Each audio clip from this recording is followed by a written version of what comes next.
Femme House fam, what's happening? It is her mix a lot. Welcome to Femme House Radio. It is Hispanic Heritage Month. By the time you hear this, I am here with the legendary Mexican artist, DJ, producer, activist, advocate, revolutionary we were just talking about before we got on camera. Fátima, how are you? Thanks for being here. I'm good. I'm good. So great to meet you and great to be on the radio show with Femme House. Yeah, we're so happy to have you here. I want to dive right into it just because I feel like we had the wheels. We've already had a juicy, great conversation before like getting here with everybody else. How did you get here? Like in this moment, like what is your origin story? And sort of part two to that question is like, how do you find yourself sort of rooted in all these intersections, but grounded in advocacy as sort of like the umbrella for all the work that you do? Absolutely. I love that origin story. Yeah, well, I was born in Monterrey, Mexico, which is the north where all the cowboys are. My mother, like many immigrants, was a very strong, self-determined woman and decided to come to the US to build a life for her family. So yeah, eventually my brother and myself, we came here and she was very adamant about preserving our culture, our language, our names as well. My name is Fatima, right? I have an accent on the A at a time when immigrants were changing their children's names to help them assimilate. So yeah, I kind of grew up with this duality of Mexican culture and values and language coupled with the American education, right? So Mm, in Mexico, kind of being, in this developing country and not really understanding, that it's essentially poverty, what I was around, but not really feeling that it was because of this ethos of Latinos to be collective, to focus on family, to be connected with their neighbors and come together in a very celebratory way, and to have a really good sense of humor and resourcefulness and hustle. And then with the dichotomy of the US, where it's a richer society, but I also, become fiercely independent and a free thinker and self sufficient, right? Because it's more individualistic. mm, And I think between those two, as well as my mother's kind of strength, always kind of being a leader in her community as well, I developed a passion for social change. And I always knew that I wanted to work in the service of others and do what I could to leave the world better than when I entered it. So I started working in the nonprofit world, and I eventually got a master's in public health. And somewhere along those lines, loving music and dancing and all of that, I became a DJ and a producer.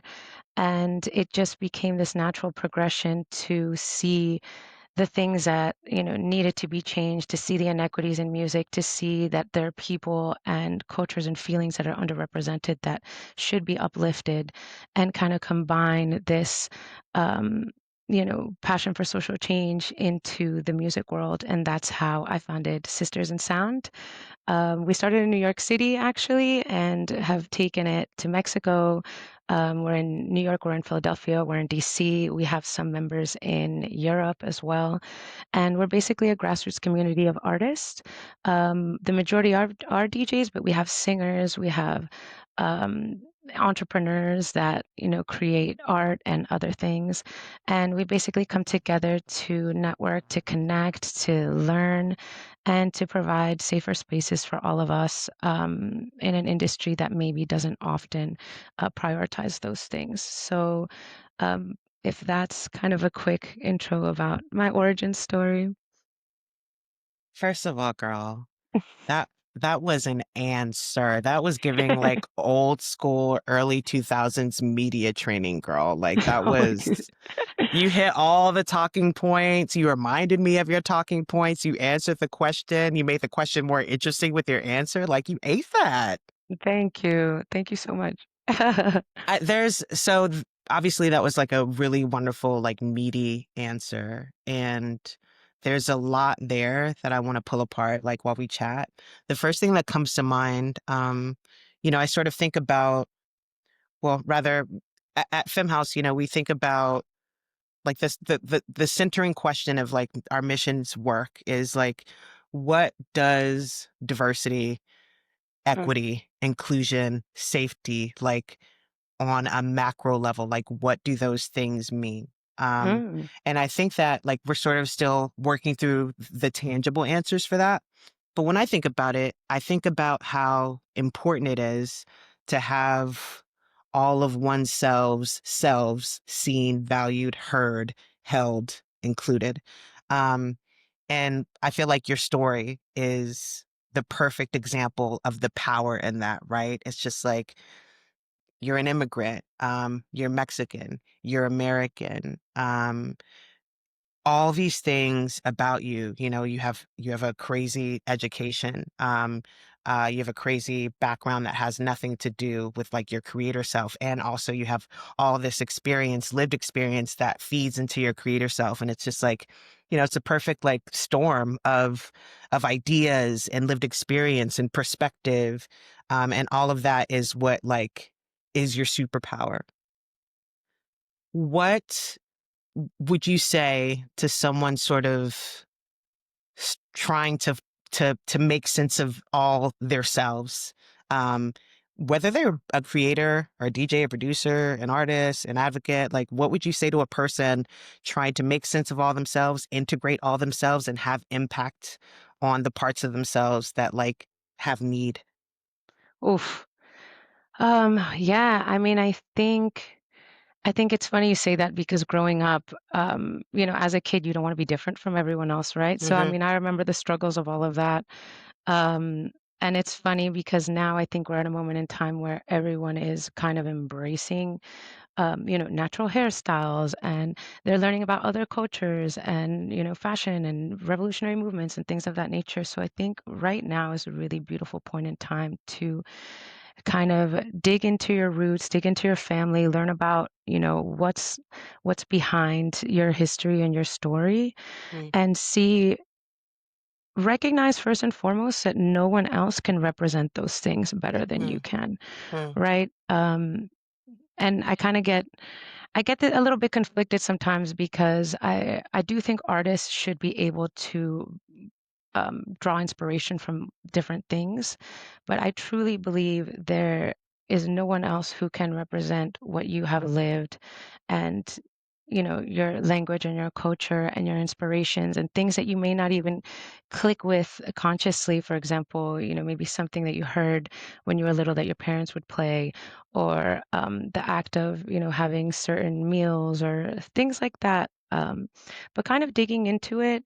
Um, and I don't know, I think with me, what has happened is I think you feel it. And I don't want to cop out and say intuition, but I truly do feel most myself when I am um, engaging with others and listening to them and just being open and almost vulnerable.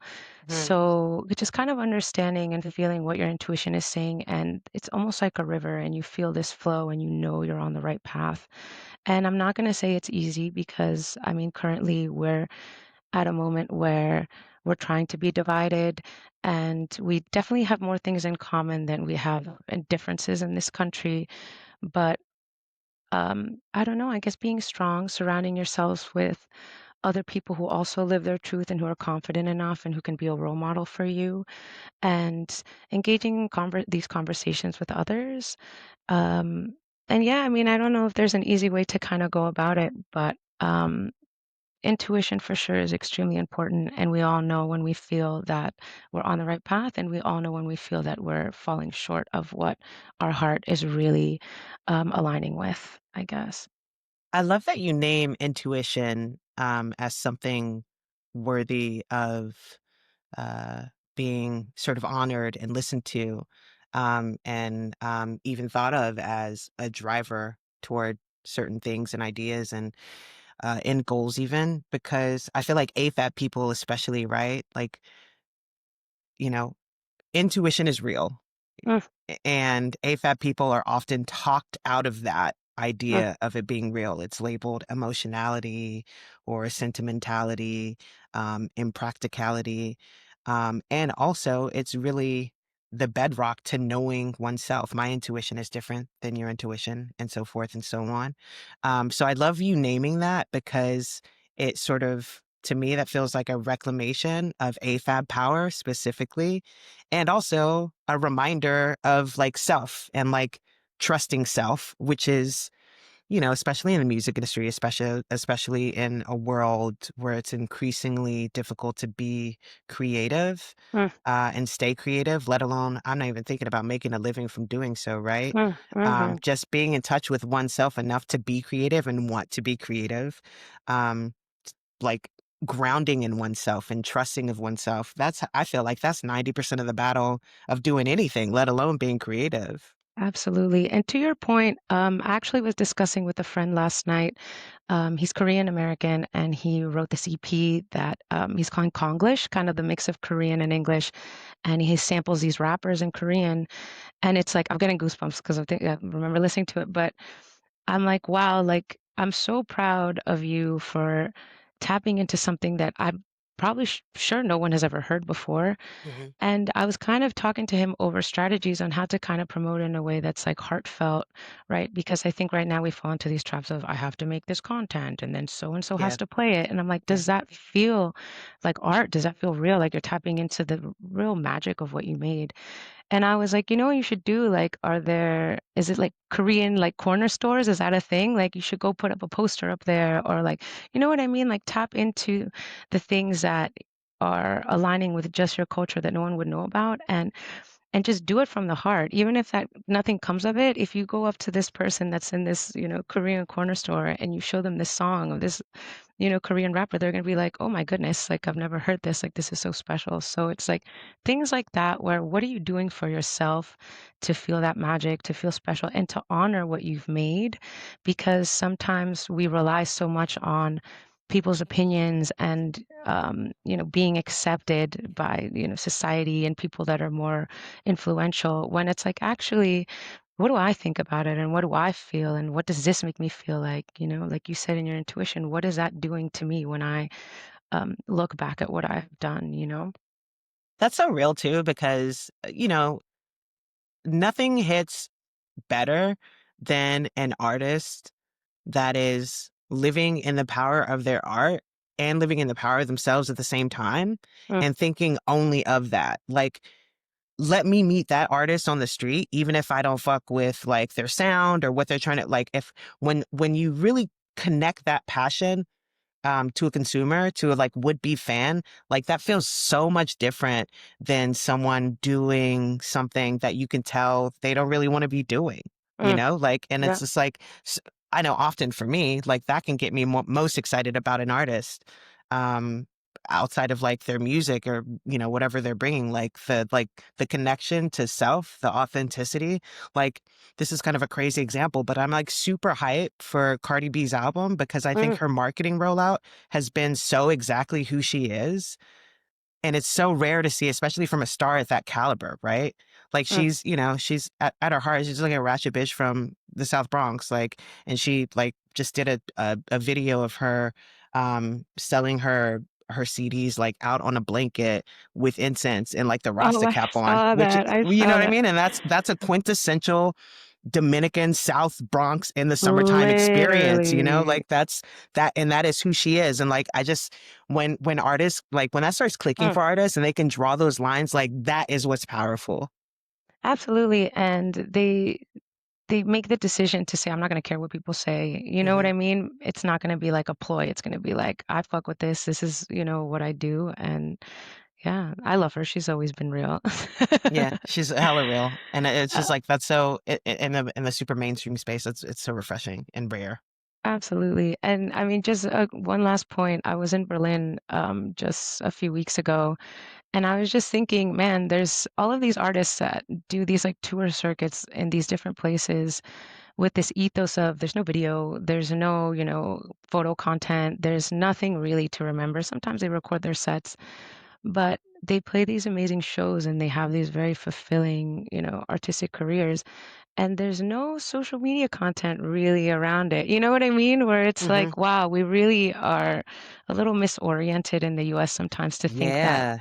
that's what makes us, valuable in the scene when it's like actually there's people touring the country that just never have videos of their gigs. Yeah, so much that's a real last point. So much of the music economy outside of the United States is based on like presence and like Mm, interaction and like literally just like being.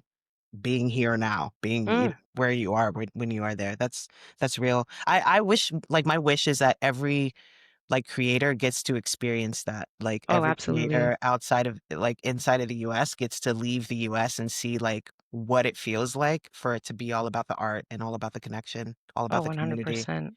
Yeah. 100%. Switching gears a little bit, one thing that jumped out to me about you is that while you were getting your master's from Johns Hopkins, you were like learning how to DJ and produce. And I'm just like, girl, what the fuck? When'd you find the time? My friend actually gifted me my first gear. And yeah, I mean, it was just something I always wanted to do. You know, I would go to festivals and I'd go to shows and I'd say, I'm gonna be up there. I'm gonna make you dance.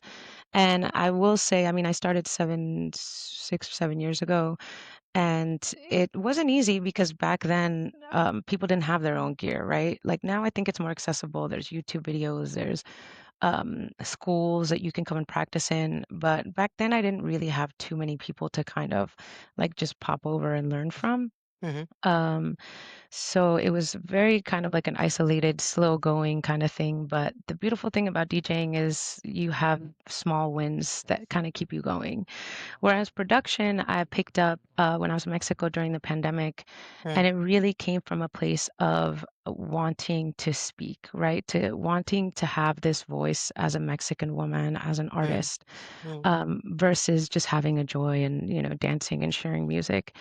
And production is a completely different animal. As you know, you'll have a win and then you'll feel like you have two failures. You know what yeah. I mean? And it's it's so unique, but it's so worthwhile. And yeah, I mean, that's how I started pretty much DJing while I was, you know, doing classes for human rights and humanitarian emergencies and kind of tapping into all those things. So I don't know how I did it, honestly, but it was fun and I'm here now.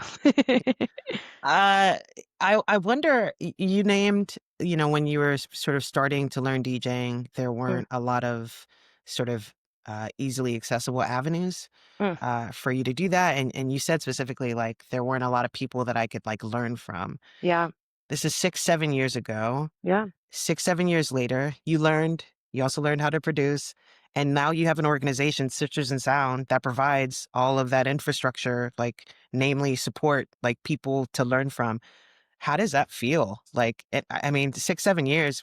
Femme House, for context, like Femme House has been around for 6 years. You know what I mean? Like, Nice. it's not a long time at all. Yeah, absolutely. So how does it feel to like have learned all these things that you need to learn and learn them enough and gotten enough like social capital, financial capital, whatever, to like pay it forward and to like build something that expands like your impact personally to like a community impact. Yeah, I mean, I do have to say it really just kind of not that it was easy, but it it happened very naturally. And I think what's at the core of my ethos and why Sisters in Sound works is because it's collaborative Mm, and something, you know, it's a bedrock of the nonprofit world that to solve or to try to address society's problems, you know, you have to work together. You have to build coalitions and you have to um, be a connector and not gatekeep and, you know, give people their flowers and things of that nature. So I think that's always been at the core of what we do. And I think that's why we've been successful. And it really culminated this year during Women's Month in March. Femme House was actually a part of it as well. We hosted a micro festival in New York City with a micro grant from Beatport. And it was 3 activations with about 400 attendees across all three, where we had, you know, a pre-party, we had a day of conference, and then we had a after party. And that day of conference, we had a panel discussion and a keynote on music as a means for social justice. And it was just kind of beautiful to one, give platform to all of these artists in New York that are kind of doing this equity work and hmm building their communities and being the connectors. And also feeling this atmosphere of like engagement and learning and building respect and inspiration and just getting really amazing feedback from people and just really getting high off of seeing, this person from DC connecting with this person from Philly and this artist in New York watching this artist from San Francisco DJ vinyl. And it was just like it's the true spirit of connection that come to life. And so many collectives came together for that. And Femme House helped host our networking event at the end of it. And yeah, I mean, I really think what's at the core of it is that. And that's at the core of um, all these movements as well that have kind of brought about social justice throughout history as well. So it's kind of a microcosm of that.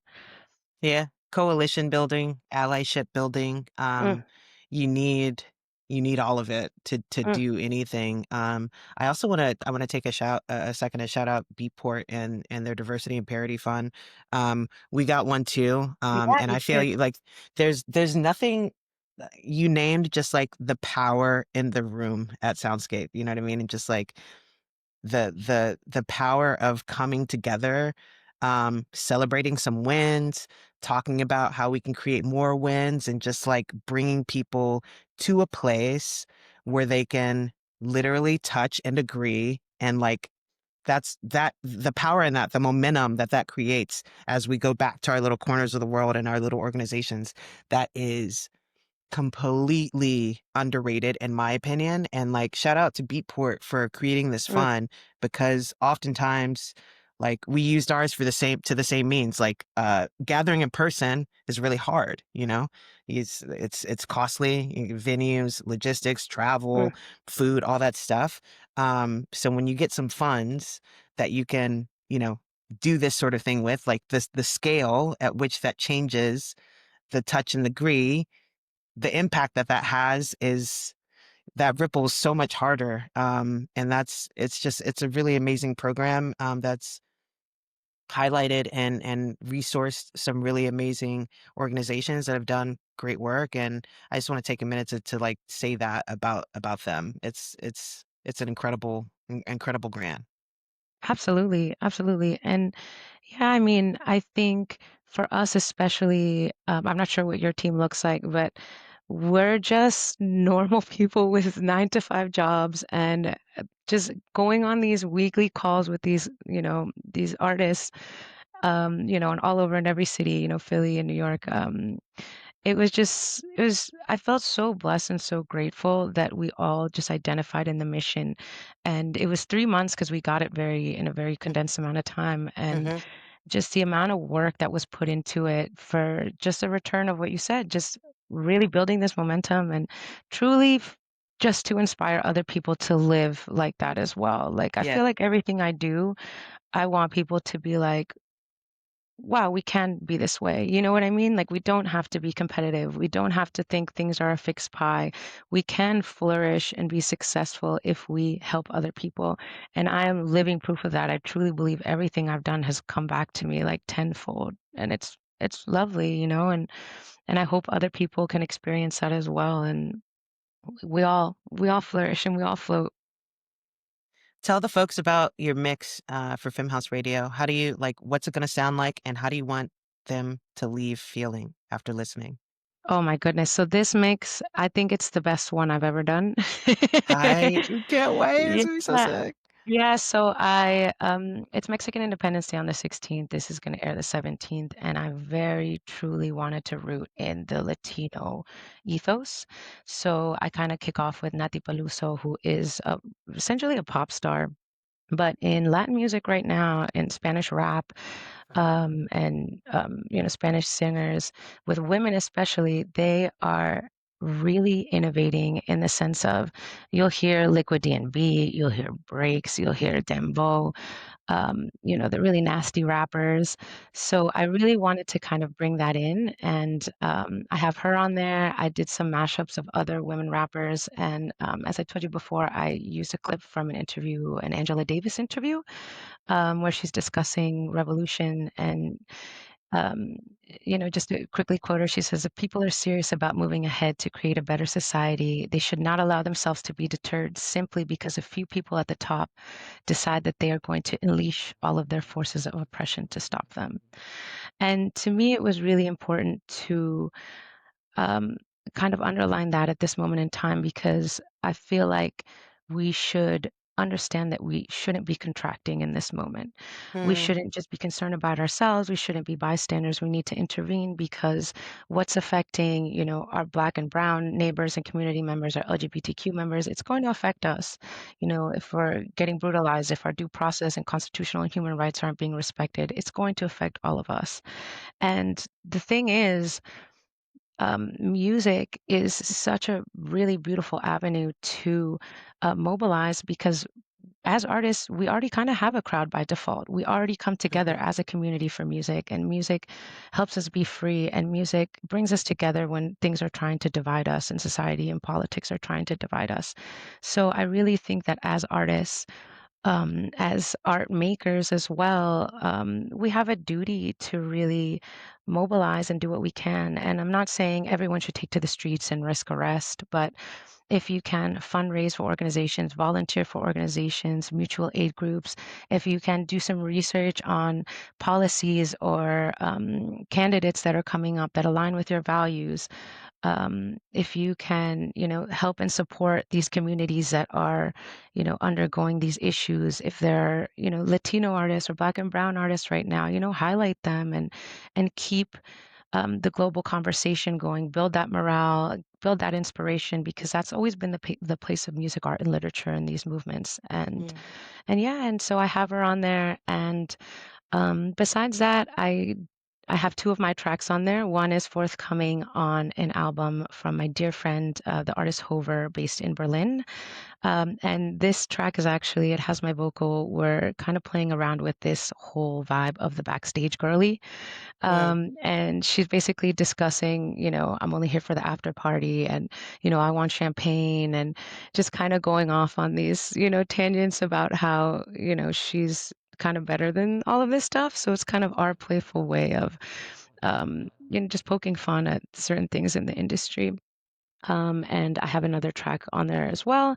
And just overall, the genre, I would say, is what I really love playing right now and what defines me in a sense of just being synthy, cunty, driving, bold, a little dark, and just kind of playing around with combining all of these different genres and elements and being versatile in a sense. So I'm excited for you all to hear it. The timing of this whole thing is just gonna be like, speaking of cunty, like this is cunt, like this is giving, like you're giving big rollout energy right now. Like I love to see it. I'm so happy to be on and sharing this conversation with you. Honestly, thank you. No, thank you. I mean, you dropped so many gems and like just in that answer right now, like, yes, good to remind the people that unless we're all free, nobody's free. Absolutely. Um, and yes, I feel like all the tangible examples that you shared of how people can have impact. Um, I think a lot of people get sort of scared to have impact and thinking that their impact won't be great enough. So what is the point? Mm, Um, but I always say, like, if the question is how can I help? And it's just like by doing the best you can, like doing what you absolutely. can. And one of the ways that we remain oppressed is by like self-defeating, and that's Mm, that's the point. The cruelty is a point. The beating us down is the point. The lowering morale is the point. So I love those reminders that you share that, what we can do is what we can do and we should. absolutely. And I mean, I think in our society specifically, divesting from companies you don't believe in and, boycotts have worked in all the great, movements in the civil Hmm. rights movement and the farm workers movement and anti-apartheid. So, I mean, look at Target and look at Boiler Room at Girl, the we got moment. we got Target and Boiler Room screaming, crying, and throwing up. You know what I mean? So it's like, sorry, I have to charge my computer.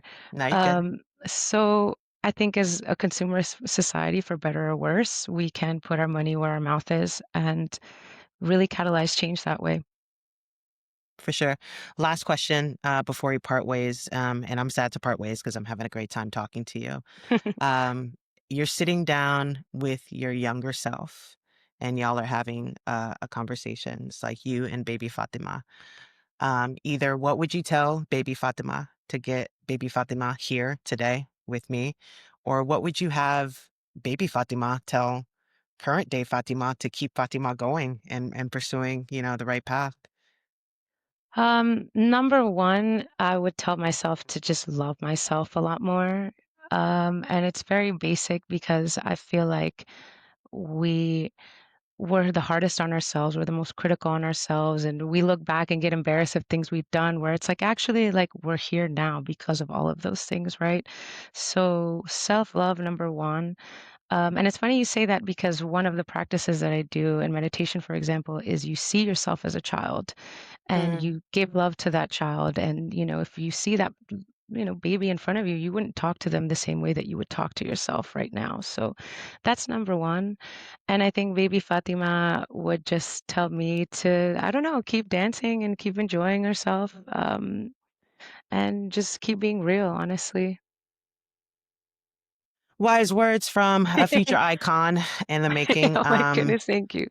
Mi gente te amo. Thank you so much for being here. We're so grateful for the work that you do as a creator, for the work that you do as an advocate, as an activist. Sisters in Sound is absolutely changing things for the better. Y'all stand shoulder to shoulder with us in our work. We couldn't do what we do without your existence. So we're just so grateful. We're so proud of you.